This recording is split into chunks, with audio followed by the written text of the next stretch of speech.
맥추 감사주일인데요. 원래 뜻은 보리 추수, 그것을 감사하던 이스라엘의 이 절기, 여기에 기초를 두고 있습니다. 다른 말로는 칠칠절 혹은 초실절이라고 하는데, 초실절이라는 말을 조금 집중해 보시면 진짜 추수하기 전에 미리 추수하는 것을 의미합니다. 아마 그런 의미에서 한국교회가 7월 첫째 주일을 맥주 감사주일로 정한 것 같습니다. 우리 맥주 감사주일을 지키면서 한 해 동안 주님 나에게 해주신 일들을 돌이켜보고 좀 마음에 도전도 받았으면 좋겠습니다. 처음 6개월 잘 사셨나요? 자신 있으신가요? 그렇지 않은 분들은 내가 후반전은 잘해보리라, 이런 마음으로 주님 앞에 감사의 마음 드리시고 또 감사의 헌물 드리시고 오늘 성찬하시고 새로운 하반기의 시작이 일어나기를 주 안에서 소망하며 축복합니다. 오늘 설교 제목은 이사야서 53장인데 좀 정확한 제목은 이사야서 53장의 세 번째 부분입니다. 이사야서 53장은 세 부분으로 구성되어 있는데 너무 중요한 장이죠. 아마 이사야서 53장을 펴보시면 이 성경이 얼마나 중요한 성경인지를 여러분 아실 겁니다. 성찬 때마다 이 성경 말씀을 우리는 묵상으로 듣고 있습니다. 만약 이사야서 53장이 없었다면 십자가 위에서 죽으신 예수님이 구약 성경에 예언되어 있는 바로 그 구세주, 바로 그 주님이라는 사실을 우리는 인정하거나 깨닫기 어려울 수 있습니다. 유대교는 아직도 이사야서 53장의 중요성을 잘 못 깨달은 것. 그래서 이들은 예수님을 메시아라고 인정할 수 없는 것이죠. 이사야서 전체 66장, 이제 이번 주에 뒷부분을 읽게 되는데 아마 내년부터는 오늘 이번 주에 31장부터 읽는데 40장부터 읽도록 재조정하려고 합니다.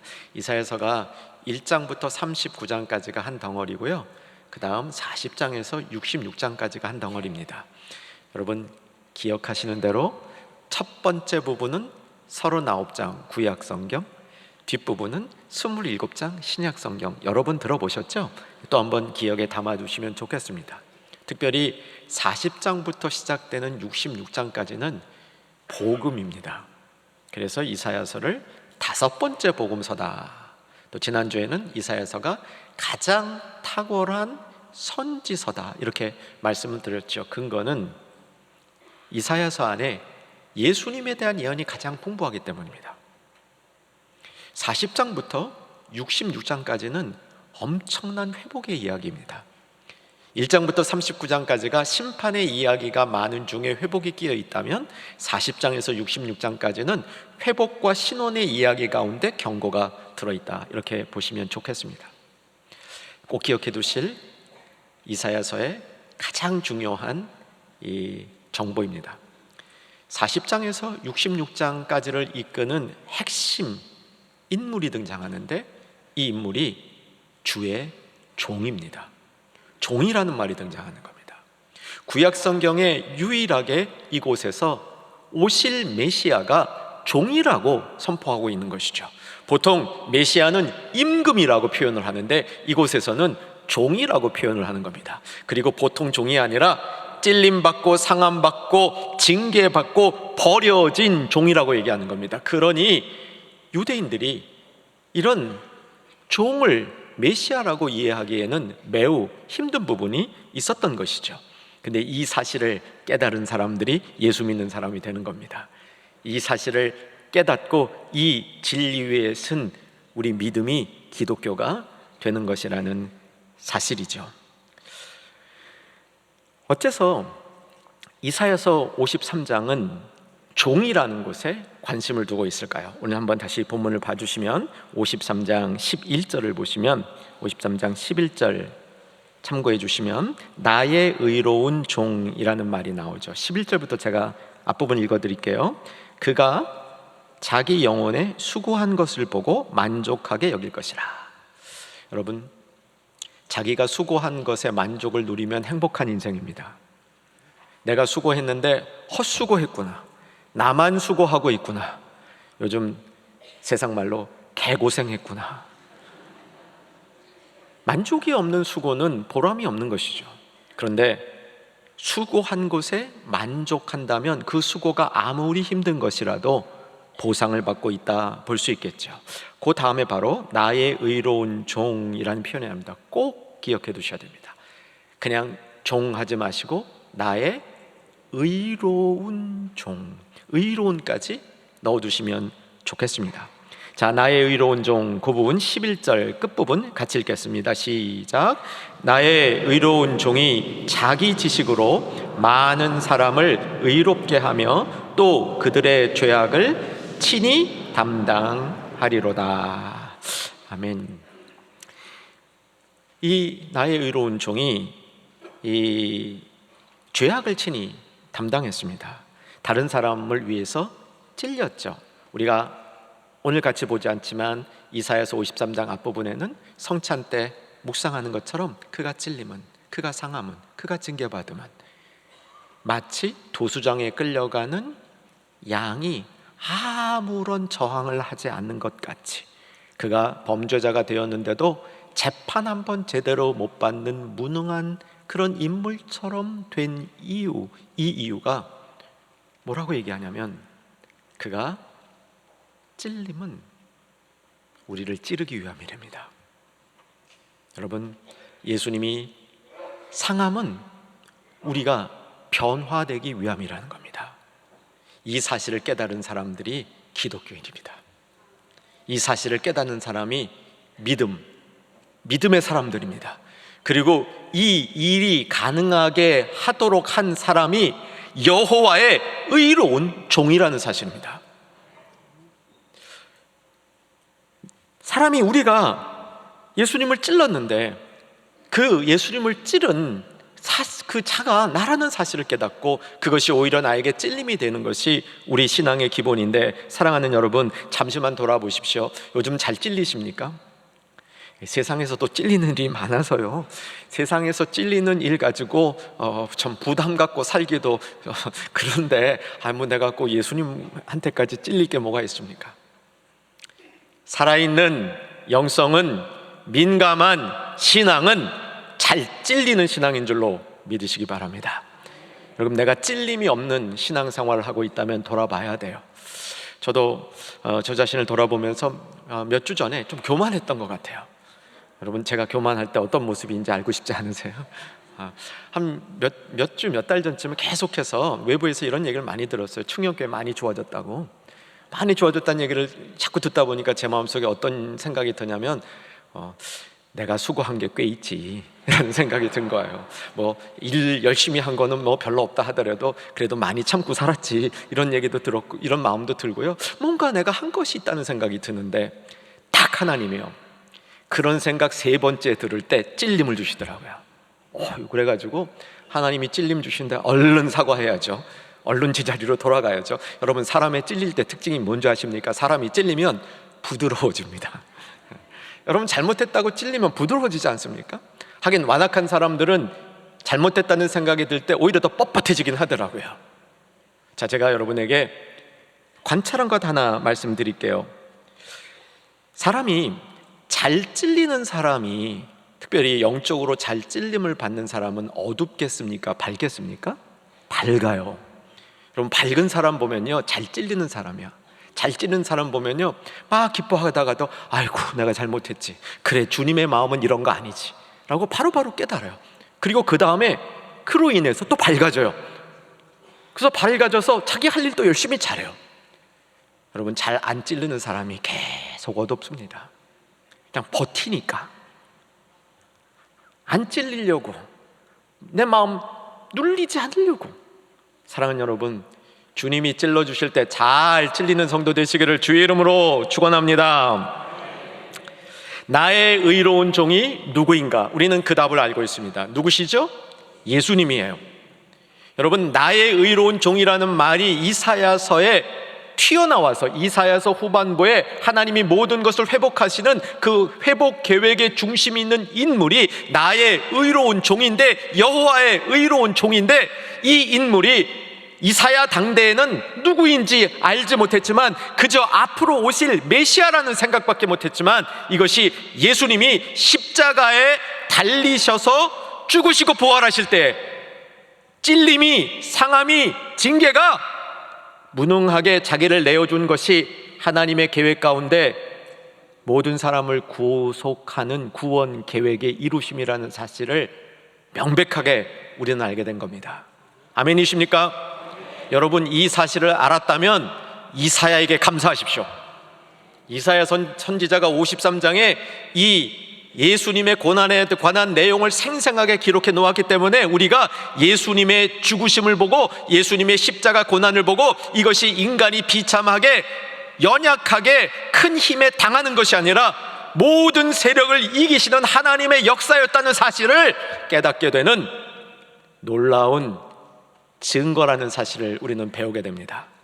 그래서 저는 이사야서 53장이 기독교를 가능하게 한 주춧돌 중에 한 장이라고 믿는 겁니다. 사도행전 8장에 보면 예루살렘에 살던 성도들이 이 스데반의 박해 때문에 흩어집니다. 이제 흩어지면서 그 중에 한 사도인 빌립이 이제 그 사마리아에 가서 전도를 하죠. 뭐 그 사건은 성경을 읽으시면 아마 기억이 금방 나실 거예요.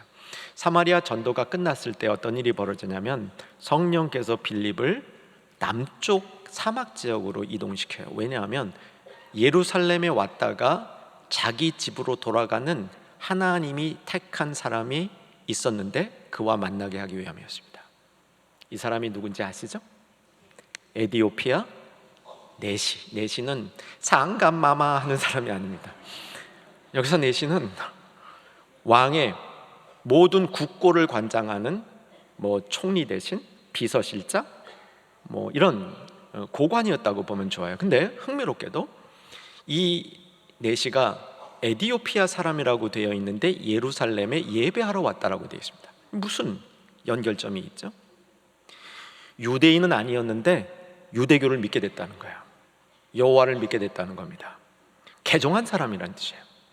그래서 예루살렘에 와서 예배를 드리고 내려가는 길에 빌립을 만나는 거예요. 제가 이 장면을, 제가 성경에 없는 부분을 좀 이렇게 추가해서 제 나름대로 이 상상을 해서 한번 재구성해 본 겁니다. 이게 제 상상이 들어가 있습니다.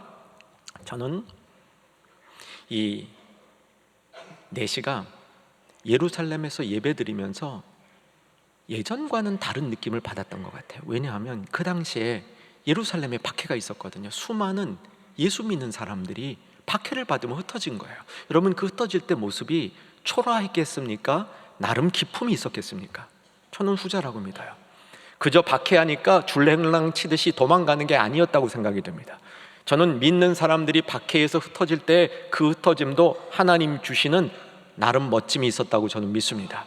이것을 보면서 네시가 궁금했던 것 같아요. 그리고 돌아가는 길에 이사야서를 읽고 있었습니다.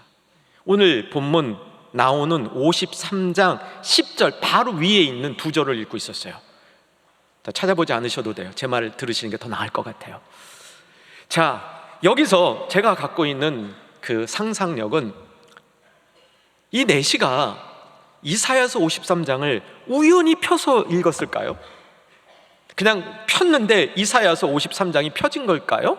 그럴 수도 있겠습니다. 저도 그런 적이 있기는 해요.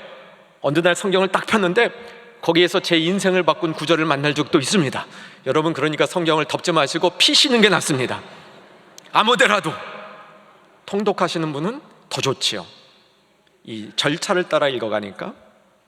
그런데 만약에 이 네시가 이사야서 53장을 읽은 이유가 박해하면서 흩어지던 성도들이 이사야서 53장을 붙들고 우리가 믿고 있는 예수는 우리가 죽인 바로 그 예수다, 우리가 찔러 죽인 그 예수가 찔림 받았는데 다시 부활하셔서 우리를 찔러 주셔서 우리가 그 믿음을 지키고 세상으로 흩어지고 있다. 이런 메시지를 간접적으로라도 받았다면 이사야서 53장을 펴서 읽는 것은 더 자연스럽게 느껴집니다. 어쨌든 이 내시는 정말 궁금한 점이 생긴 거죠. 이사야서 53장에 기록된 찔림받고 상함받고 징계받고 무능해지고 자기 자신을 재판조차 받을 수 없는 죄수로 이렇게 던져놓은 이 인물이 이사야 자신인가? 아니면 뒤에 올 딴 분인가? 바꿔 얘기하면 예수인가? 이 고민에 빠져 있었어요. 빌립이 거기에 답을 주는 거죠. 누구라고 답을 줍니까? 예수님이라고 답을 준 겁니다. 이때 내시의 인생이 다시 한번 뒤집힙니다. 그리고 그 자리에서 성령을 받고 세례를 받고 참 그리스도인이 되는 놀라운 축복을 경험하게 되는 겁니다. 사랑하는 여러분, 우리들에게도 이런 역사가 일어나기를 소망합니다. 그가 찔림은 나 때문이요, 그가 찔림은 나의 죄악 때문이요, 상함은 징계받음은 무능해지만 십자가 사건이 나를 위한 사건으로 깨달아질 때 그때 진정한 성도가 된다는 사실입니다. 자, 이제 오늘 본문은 이렇게 여호와의 의로운 종, 여호와의 의로운 종, 대단한 인물이 왜 찔리고 상하고 징계받고 무능해졌는가, 그 이유를 설명해 주는 부분입니다. 오늘 이 부분을 우리가 잘 붙들어야 됩니다. 11절 뒷부분을 보시면 나의 의로운 종이 뭐라고 돼 있죠? 그 다음에 자기 지식으로 많은 사람을 의롭게 하며 또 그들의 죄악을 친히 담당하리로다. 많은 사람을 의롭게 하며 예수님 사역이죠. 많은 사람의 죄악을 친히 담당하시는 것, 십자가의 사역이라는 것 우리는 알고 있습니다. 그런데 11절에 우리가 잘 모르던 한 부분이 들어가 있습니다. 자기 지식으로. 여호와의 의로운 종이 특별한 지식을 가졌다고 얘기하는 거죠. 여러분, 이 지식이 어떤 지식인지 궁금하지 않으십니까? 궁금하시면서 왜 궁금하지 않은 척 하시죠? 저는 여러분들이 매우 학습 능력이 높다는 것을 알고 있습니다. 특별히 우리 주님에 관해서, 예수님에 관해서 배우는데 아주 열심히라는 사실을 알고 있죠. 여호와의 의로운 종, 도대체 어떤 지식으로 다른 사람들을 의롭게 하며 또 자기 자신을 내어줘서 다른 사람의 죄악을 담당할 수 있었을까요? 여러분이 이 지식에 관심을 가져보시기를 바랍니다. 그리고 관심 받는 분들에게 이 지식이 무엇인지 오늘 말씀을 통해서 더 깊게 깨달아지는 역사가 일어나기를 주의 이름으로 축원합니다. 이 지식은 굉장히 깊은 지식이죠. 어쩌면 이 세상에서 가장 중요한 지식일 수도 있습니다. 예수님이 아버지 하나님의 뜻을 다 알고 계셨죠. 그 아버지 하나님의 뜻을 다 알고 있는 것 중에 핵심 중에 핵심이라고 볼 수 있겠죠. 사도 바울은 이 지식을 빌립보서에서 고상한 지식이라고 얘기합니다. 이 고상한 지식에 비교해 보니 다른 지식들은 아무것도 아니라고, 심지어 배설물이라고까지 얘기하는 바울의 고백을 들어볼 수 있는 것이죠. 로마서 11장 33절 한번 자막으로 같이 보겠습니다. 로마서 11장 33절 같이 읽으십시다. 깊도다 하나님의 지혜와 지식의 풍성함이요 그의 판단은 헤아리지 못하며 그의 길은 찾지 못할 것이로다. 자기 지식은 하나님의 가장 깊은 것을 통달한 지식이라고 말할 수 있는데, 이 지식으로 많은 사람을 의롭게 했다라고 얘기합니다. 가끔은 여러분들을 조금 의롭게 하는데 도움이 되고 있다고 생각합니다. 부정하시는 분이 두 분 계십니다. 가끔이지만 저도 설교를 통해서 여러분들이 의롭게 되는 그 길에 일조하고 있다고 생각을 해요. 세상에 많은 사람들이, 의인들이 다른 사람이 의롭게 사는 길에 도움을 줬습니다. 여러분도 삶에서 성실하게 의미 있게 살아간다면 주변 사람들에게 의롭게 되는 삶에 도움을 줄 수 있다고 믿습니다. 그런데 딱 예수님만 하신 일이 있어요. 의롭게 되는데 도움이 되는 게 아니라 의를 아예 줘버리셨어. 아멘 되세요? 의롭게 하는데 도움이 되는 몇 가지 교훈을 주신 게 아니고, 의롭게 되려면 이렇게 살면 된다고 몇 가지 길을 제시해 준 게 아니고, 의를 아예 줘버리셨어. 죄는 없애버리고 의를 줘버리셨어요. 여러분, 이건 예수님만 하실 수 있는 일인 줄로 믿으시기 바랍니다. 여러분, 하나님이 유일하신 하나님인 줄로 믿으시죠? 그 유일하신 하나님, 오직 예수 그리스도께서 하신 일은 의롭게 되는 길만 가르쳐 준 게 아니라 아예 그의 의를 우리에게 주셨다. 오늘 그 얘기가 이 본문 속에 스며들어 있는 겁니다. 죄악을 담당케 하심으로 죄를 없애시고, 그 다음 12절을 보시면 그러므로 내가 그에게 존귀한 자와 함께 몫을 받게 하며 강한 자와 함께 탈취한 것을 나누게 하리니, 이게 주의 의로운 종이 선한 일을 하였으므로 하나님이 나중에 그에게 보상한다는 이야기인데, 이 말은 결국 우리에게도 같은 보상을 주신다는 겁니다. 하나님의 몫을 받게 하며 탈취한 것을 나누게 해주신다. 이게 예수님의 의를 우리에게 주시는 모습이에요. 그래서 의롭게 하는 길에 대해서 안 것이 자기 지식입니다. 정리하면, 첫째, 우리를 구원해 주신 여호와 의로운 종의 자기 지식은 의에 관해서 완벽한 일을 이루시는 지식이었다. 아멘 되실 수 있기를 바랍니다. 이건 매우 중요합니다. 우리가 천국에 가기 위해서 하나님의 의가 필요합니다. 그 의가 우리에게 필요한 것과 어떻게 의를 얻는 것과 어떻게 얻은 의를 가지고 의롭게 살아가는 모든 일들을 우리에게 가르쳐 준 것이 구원에 이르게 하는 여호와의 의로운 종의 자기 지식의 핵심이었다는 겁니다. 여기서 끝나지 않고 이 자기 지식 속에는 희생이 담겨 있습니다. 12절 뒷부분에 보면 그가 자기 영혼을 버려 사망에 이르게 하며 범죄자 중 하나로 헤아림을 받았습니다. 희생이 담겨 있죠. 10절에도 여호와께서 그에게 상함을 받으시길 원하사 질고를 당하게 하였은즉 그의 영혼을 속죄제물로 속건제물로 드리면 씨를 보게 되리라. 여러분, 여호와의 종이 가졌던 자기 지식 가운데 두 번째 중요한 부분은 희생에 관한 것이었습니다. 이 희생은 그저 자기를 낮추고 자기의 어떤 어려움을 짊어지는 것으로 끝나는 게 아니었습니다. 이 희생은 우리와 똑같은 사람이 되어주시는 것이었습니다. 그래서 그 자신이 죄가 없는데 범죄자가 되어 주신다고 얘기하는 겁니다.